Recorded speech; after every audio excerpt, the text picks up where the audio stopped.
Hello everyone, welcome back to our lecture series of Riemann integration. In the previous lecture, we have discussed the upper and lower Darboux sum.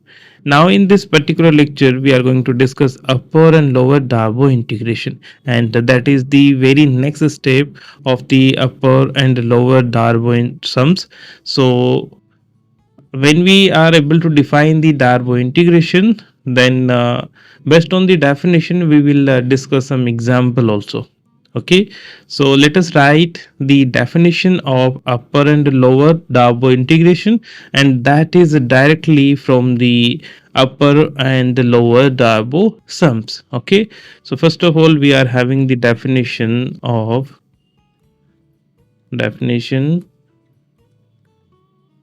and this definition will defines upper Darboux integration. Okay, एक बार मैं आपको recall करवाता हूं कि हमने जब सम के बारे में बात की थी वहां पर कैसा सिनेरियो था। जब हमने डार्बो अपर सम की बात की थी तो हमारे पास कुछ ऐसा सिनेरियो था जहां पर हमने किसी फंक्शन को कंसीडर किया था। Suppose this is our function और let's suppose that this point is A and this point is B. Okay, और ये जो पॉइंट्स है यहाँ पर हमने सपोज टी नॉट सपोज किया है, ये T1 है, ये T2 एंड सो ऑन। ये जो पॉइंट है दैट इज Tn।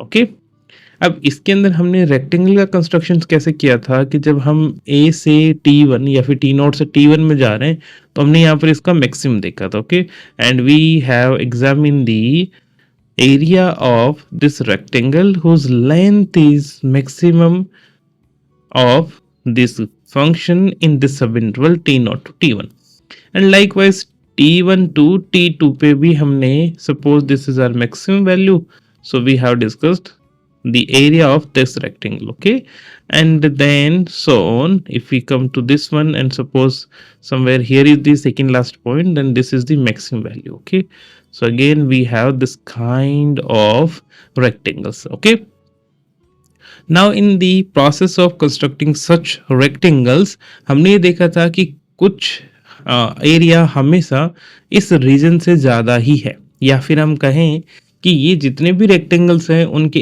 एरिया का अगर हम यूनियन करें तो उसके से उस सेट के अंदर हमेशा ये रीजन कंटेंट करेगा ही करेगा। ओके, अब देखिए जब भी आप किसी भी सब इंटरवल में इस तरीके से मैक्सिमम वैल्यू को लेंथ लेकर अगर आप रेक्टेंगल बनाएंगे तो वो हमेशा इस ग्राफ से ऊपर ही रहेगा। Okay, now what we want कि यहाँ पर जो एक्स्ट्रा एरिया हमारे लिए काउंट हो रहा है उसे हमें मिनिमाइज करना है, और उसको मिनिमाइज करना है मीन्स कि हम जैसे जैसे पार्टीशंस में और पॉइंट इंक्लूड करते जाएंगे, अलग अलग पार्टीशंस लेते जाएंगे, तो उस केस में हमें ये जो विड्थ है वो एकदम कम मिलेगी। ओके, और व्हाट वी कैन से यहाँ पर ये विड्थ जीरो की तरफ टेंड करेगी, तो उस केस में ये जितना भी टोटल एरिया एक्स्ट्रा था वो भी जीरो की तरफ टेंड करेगा, या फिर हम कह सकते हैं कि ये जो टोटल एरिया था जो कि रेक्टेंगल्स के थ्रू कंस्ट्रक्ट हो रहा था वो इस ग्राफ के अंदर जो भी एरिया है या फिर ये इस रीजन का जो भी एरिया है उसके इक्वल आएगा।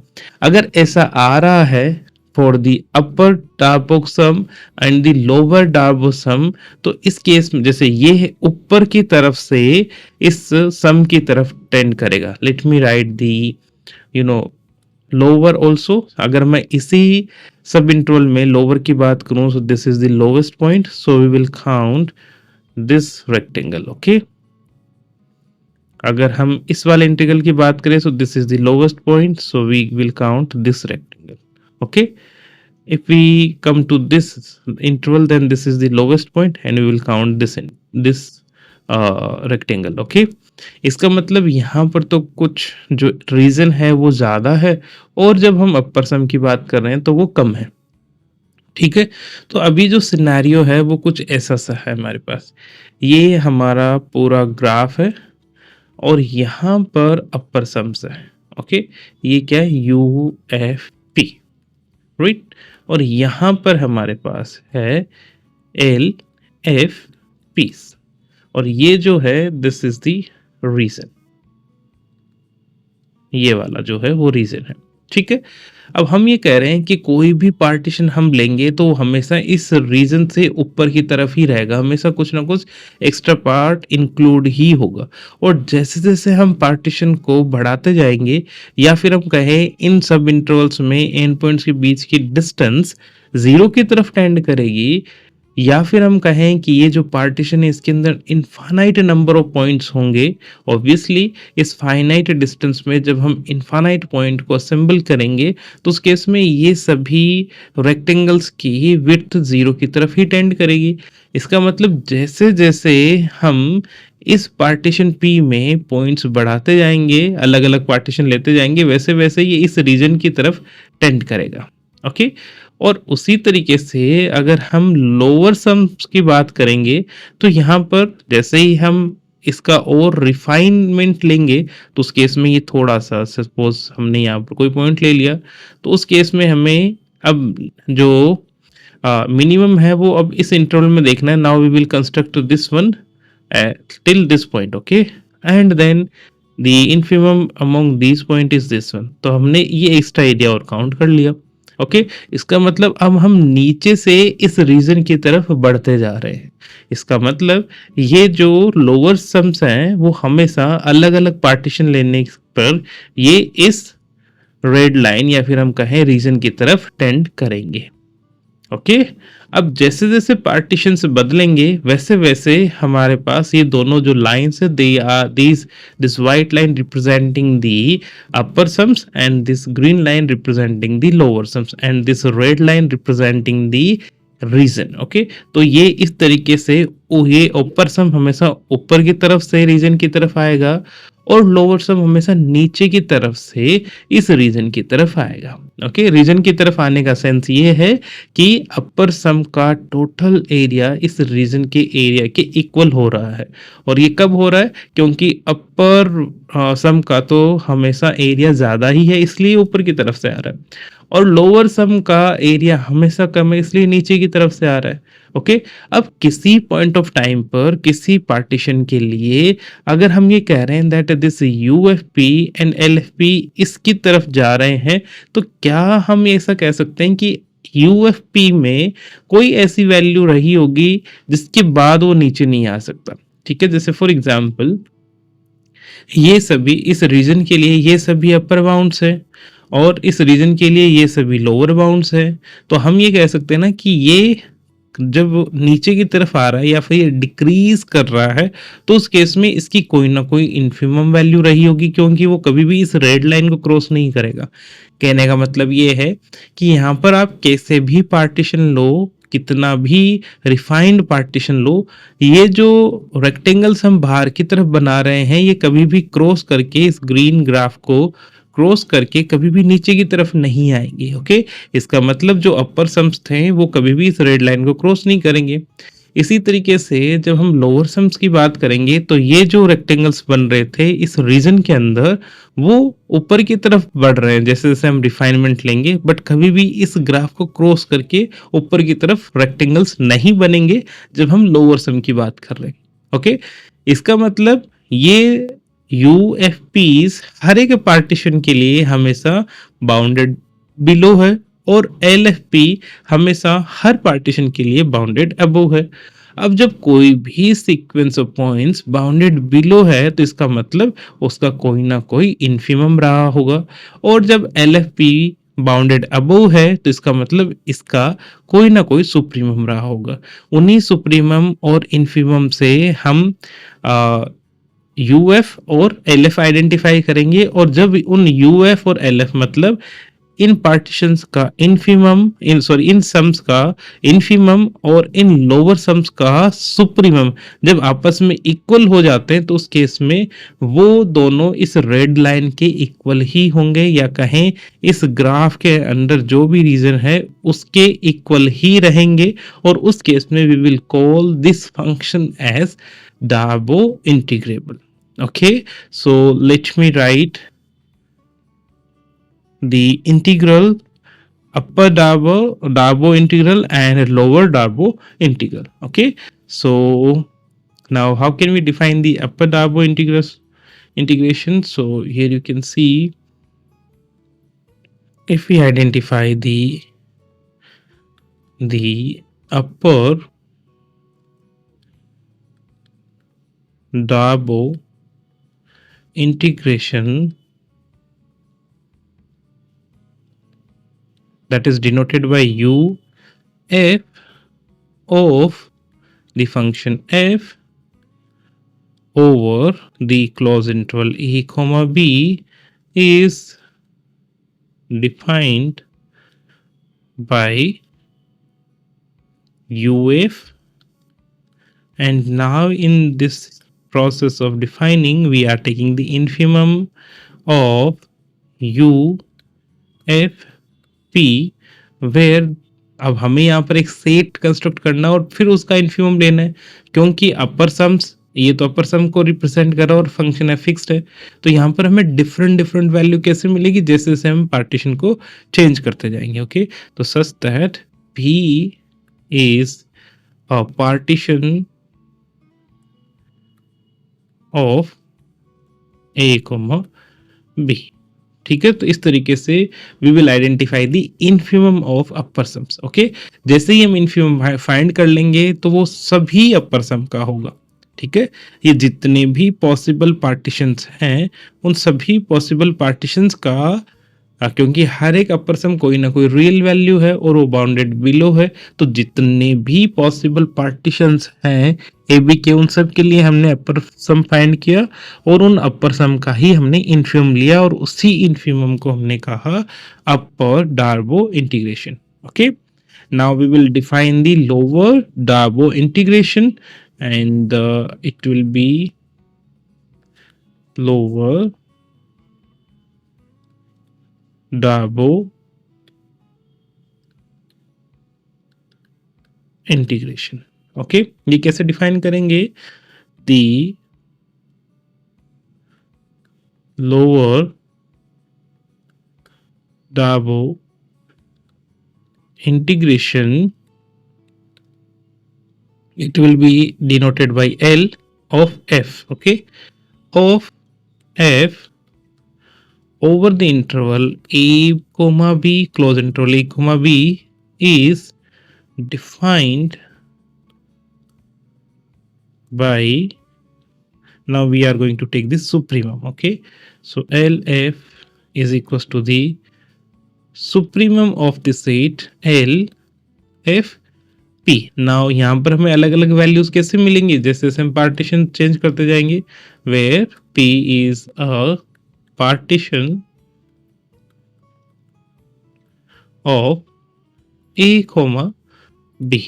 ठीक है, so this is the lower Darboux integration. ठीक है, ऑब्वियसली जब हम इन सारे रियल नंबर का सुप्रीमम या इन्फिमम ले रहे हैं तो ये हमेशा कोई ना कोई रियल नंबर ही होंगे. So we can say that UF and LF are real numbers. Okay, now come to the next one. अब हम बात करेंगे कि कब किसी फंक्शन को किसी इंटरवल पर हम इंटीग्रेबल बोलेंगे. ठीक है, but before that let me right, observation से हमें एक इनइक्वालिटी मिलती है. वो क्या है कि जब हम UFPs में P को वेरी करते जाएंगे और उस केस में जब हम इन्फिमम लेंगे तो यहाँ पर late me right that this is the infimum. Okay, और जब हम इन लोअर सम में पार्टीशंस को चेंज करते जाएंगे तो कहीं ना कहीं हमें यहाँ पर सुप्रीमम मिलेगा. Okay, somewhere here we have the supremum. Okay, इस लाइन से नीचे ही रहेगा और ये हमेशा इस लाइन से ऊपर ही रहेगा. ठीक है, तो आप ये देख पा रहे होंगे कि हमेशा जो भी UF है वो LF से बड़ा और बराबर हो सकता है. ठीक है, so what we can have the obvious relation between UF and LF, और इसे हम प्रूफ भी करेंगे. Okay, are real number such that, let me write, such that this LF is always less than equals to f. We have always this inequality, okay, and soon we will prove, okay, to be proved. ठीक है, अब ये बात हुई UF और LF के बीच की relation की। अब हम ये कह सकते हैं ना कि एलएफ तो हमेशा ही लेस और इक्वल टू होता है यूएफ से। क्या कोई ऐसे फंक्शंस हैं जिनके लिए एलएफ और यूएफ इक्वल हो, जब किन्हीं फंक्शन के लिए किन्हीं इंटरवल ए कोमा बी पर एलएफ और यूएफ इक्वल हो जाते हैं, तो उस केस में we call this function is integrable on the closed interval A comma B. Okay, and notationally हम कैसे लिखेंगे, let us proceed for that. So now we are coming to the next definition, और यहां पर हम पढ़ेंगे when the function F is integrable. Okay, integrable function. Okay, so a function जो हमने अभी ऊपर डिफाइन किया था वही function. Okay, a function F is said to be integrable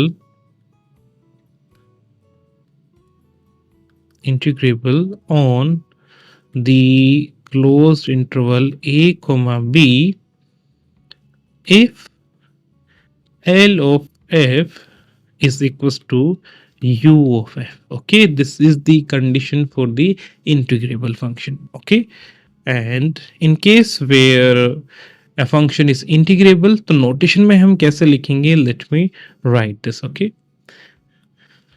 when the function f is integrable on closed interval a comma b, then we write, हम किस किस नोटेशन से लिख सकते हैं, we can write a comma b, a to b of f, आपने ये notation देखा ही होगा, या फिर हम इसको ऐसे भी लिख सकते हैं A to B F of X D X and that value is equal to U F, और जब इंटीग्रेबल है तो यू एफ और एल एफ दोनों सेम ही होंगे। So this is the definition of upper and lower Darboux integration and the integrability of a function F. ठीक है, सो अगर कोई फंक्शन इस तरीके से, अगर किसी फंक्शन के लिए यू एफ और एल एफ इक्वल है, तो हम कहेंगे वो डार्बो इंटीग्रेबल है। ठीक है, so let me point out this also, if for a function f uf is equals to lf, then we say